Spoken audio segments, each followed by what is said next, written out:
All right, guys, we got another Cleveland Moto video for you, and some of these videos we're shooting are designed to help eliminate some confusion. Things we've noticed in the showroom that people call attention to because, well, they're confusing. And this is one of the biggest questions that we answer when a customer comes into our shop. And that is, what's the difference between a genuine Buddy Kick, and a genuine Buddy 170? So yeah, we have 3 bikes that are all called the Buddy. And we don't even have a Buddy 50 in here because in our state, we really don't sell too many Buddy 50s. You have to have a full motorcycle endorsement to ride those. So we don't keep many 50cc bikes around. But even just between these two, there's enough confusion that warrants having a video. Now we're going to try to break it down for you, help you understand what the differences are between a genuine Buddy 125 and a genuine Buddy Kick 125. Now there isn't a genuine Buddy Kick 170, so thank God we don't have to deal with that. Now let's get the first thing out of the way right now, is that is a Buddy Kick 125 is not really anything like a Buddy 125 or a Buddy 170. The biggest difference that we're talking about here is with 125 cc's, that is the magic number in a lot of markets. Having a bike that's under 125 cc's means that in a lot of markets you don't need to get a full motorcycle endorsement, maybe you don't need to have insurance, or maybe that's the cutoff for a certain learner level, or they call LREG, for permitting and getting your motorcycle endorsement. In which case the Buddy 170 would be no good to you because it's too much cc's, too many cc's, too much power. So on my right, we've got the Buddy 125. We've had this bike, we've been selling these since 2006, and we absolutely love them. They've been reliable, they've been an easy bike to put under an owner, they're very easy to maintain. The only thing we ever had a problem with this was the carburetor, and as our fuel became more based on ethanol, we started to have some fuel-related problems as the bikes would sit for 3 or 4 months at a time. And Buddy solved that, Genuine Scooter Company solved that for us by providing us with a fuel-injected Buddy 170 cc's, and just like that, overnight, all of our fuel problems really seemed to go away. Then, a year or two later, all of a sudden, we get the Buddy Kick 125. And as you can see by looking at it, it's not really related to these two bikes. It has a totally different frame. It has completely different bodywork. There are a lot of differences. Now, let's talk about this Buddy with a carburetor is $26.99. We go to the Buddy 170 with a fuel injection, that bike's $32.99. And we go to a Buddy Kick 125, fuel injection, that's $31.99. Boy, this is going to be really hard to justify the pricing and the pricing differences between these machines. Well, historically speaking with motorcycles, when you added something like fuel injection to the bike, that generally added like $1,000 to the price point of the machine. Fortunately, in this case, it doesn't add that much money. But the difference between the Buddy Kick 125 and the Buddy 125 is not just the fuel injection. No, it's a lot. We look down at the wheels. Let's start at the bottom and work our way up. We get down to the bottom of this bike, we look down there and we see the difference between a stamped steel wheel and a cast wheel. So we've got this really cool cast wheel on the Buddy Kick 125. You're going to notice the fender is more vintage looking, and it even has that chrome embellisher on the top of the fender. You're going to notice the leg shields look more retro. They look more like an antique scooter.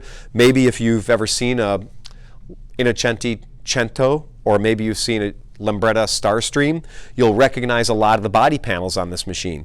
It's got the little horn casting. It's got some really cool LED turn signals down there in the front of the bike as well, LED lighting in the front. For the European and Asian market, these would be your turn signals. These have been added on for the American market to satisfy DOT, and there are rules about how far our turn signals have to be together. And then nice big same size halogen headlight up on the front. And compared to the Buddy 125, we got a stamped wheel. We've got a very a little more modern. If you change the headset on this to what the bike was in its Asian homeland before it came out and it had this headlight on, it had a headlight that was mounted down here, and the bike did look very 90s, very modern in that way. Now they have helped it look a little more retro, but you'll see we have a incandescent marker lights down here, which of course would normally be the turn signals, except in our country they're nothing. You can wire those up later. I'm sure there's a video for it. Up here's our turn signals. These are our DOT approved turn signals. And so that's the first thing we look at. Now, let's talk about instrumentation. Instrumentation on these two bikes are different. This bike has a digital dashboard, a full LCD digital cluster, and our speedometer on this bike is actually an electronic speedometer that runs off of a data sending unit on the front wheel. This has the old school analog speedometer. It has a piece of wire that goes from the front wheel with a gear drive all the way up to the headset, and it spins and that speedometer moves around. Our gas gauge on this bike is analog. Our odometer trip meter is analog. So everything up here is analog. Again, old school. The same for the Buddy 170 fuel injected. It has the same headset configuration for both of these bikes. The fuel injected Buddy 170 did not pick up any electrical wizardry other than its fuel injection system. So that's kind of cool. These two bikes are similar in that regard. Now, again, you're looking at the top of this bike. What do you see? You see not one, but you see two brake master cylinders. So you'll see that all the bikes have a master cylinder up here hiding under this plastic area. That's for our front wheel hydraulic disc brake. However, the Buddy Kick has a rear hydraulic disc brake as well. That's another, we talk about that price difference between $26.99 for a carbureted Buddy 125 and $31.99 for a Buddy Kick that's fuel injected.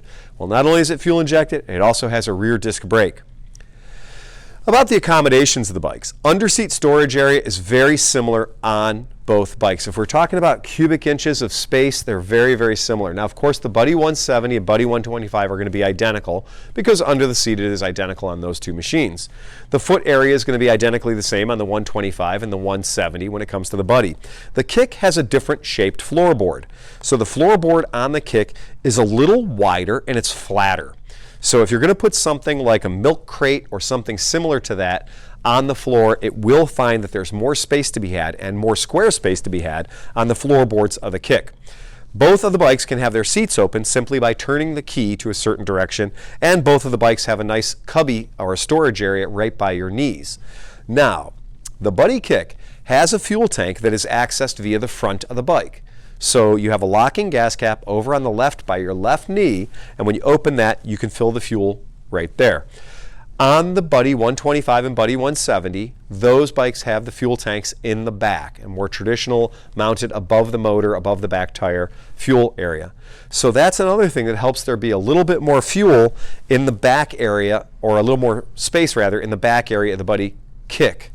When you are looking at the styling of the rear of the vehicle, you can definitely pick up more of that vintage bike style.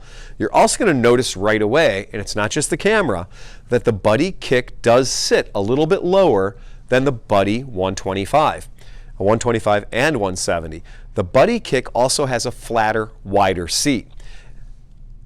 Might be a criticism that I've noticed the foam in the Buddy 125 Kick seat is really soft. So here in the showroom, a lot of people will jump up on the Buddy 125 Kick and be like, oh, it's great, the seat's so soft. It makes these seats feel hard. But you got to be careful with that, because the seat that feels super soft right now and cushy, like a down pillow, is going to feel like you're right on the plastic after riding it for about 10 or 15 minutes.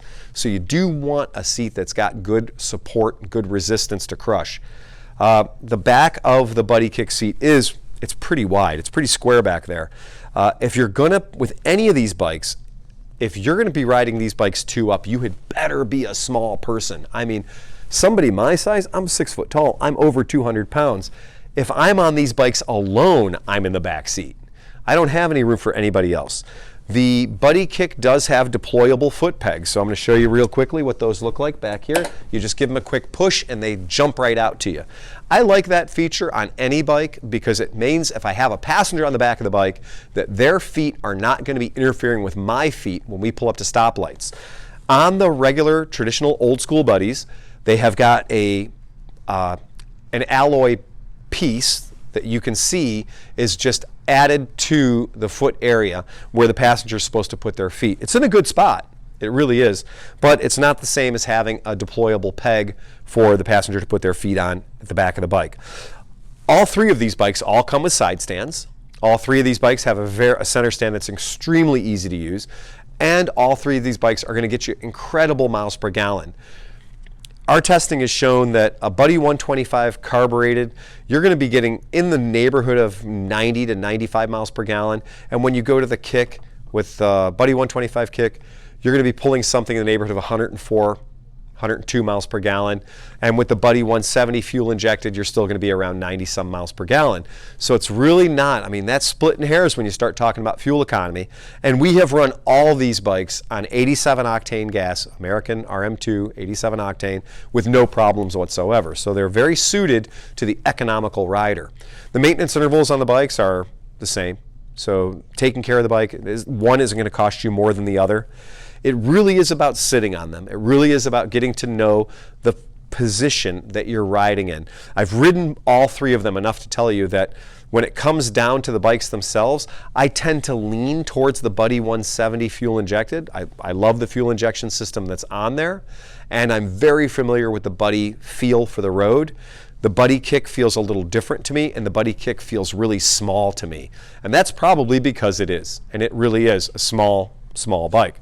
Now, when we're looking at the machines, you're going to see top cases on the back of them, and all three of these are the top cases. These are the luggage racks that you can purchase for each one of these bikes, and they all will accommodate a 35-liter top case, no problem. In testing, your top speed on these machines is going to be around 60-ish.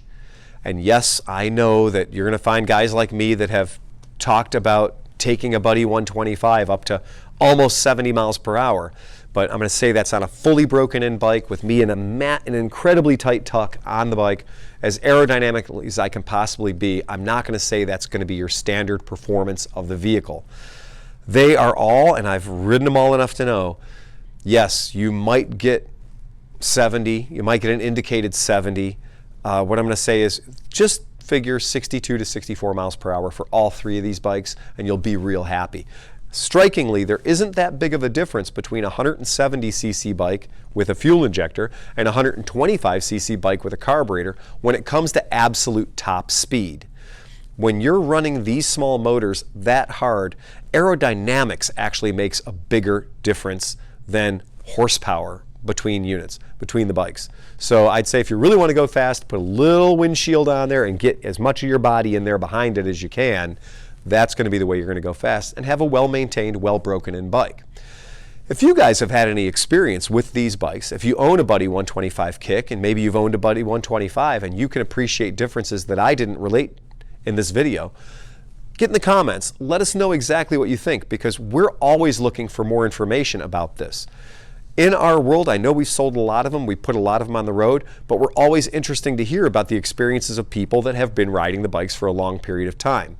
You do that by simply going into the comments section and leaving us a message. If you need to get one of these bikes and you want to get one right away, and we're the guys you want to buy it from, all you do is go type clevelandmoto.com into your computer or give us a call here at the shop. It's 216-795-5580. That's what I've got for you today. Please remember to ride fast and take chances.